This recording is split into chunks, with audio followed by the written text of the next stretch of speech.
Most candidates for public office in Texas can take a breather now after last night's primary until the general election come November. But a few have to battle their own party opponents yet again in a July 31st runoff election.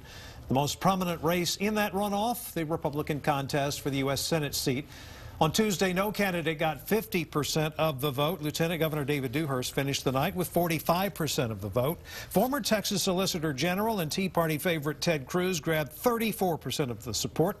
KXAN political reporter Josh Hinkle takes a closer look at how this race could play out.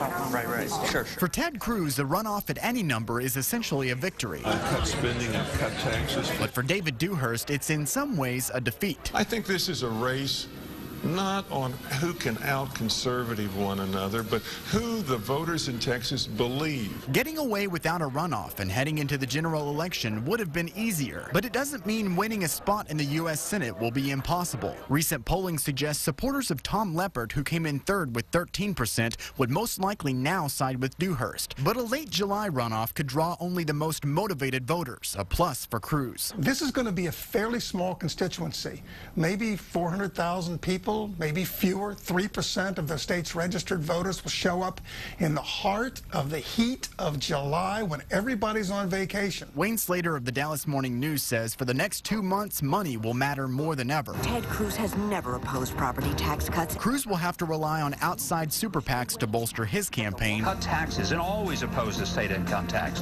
David has done it. Dewhurst will once again dig into his own personal millions. It's going to be a lot of money. It's going to be tough, and if we think the campaign commercials have been negative so far, wait till about 2 weeks before the run-up in the primary. You ain't seen nothing yet.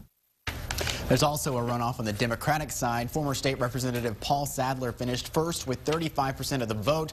Grady Yarbrough, a relative unknown who didn't even have a campaign site, came in second with 26%. Most analysts say, though, this isn't the year a Democrat will win this race, but with a growing Hispanic population, it's possible in the not-so-distant future. Josh Hinkle, KXAN News.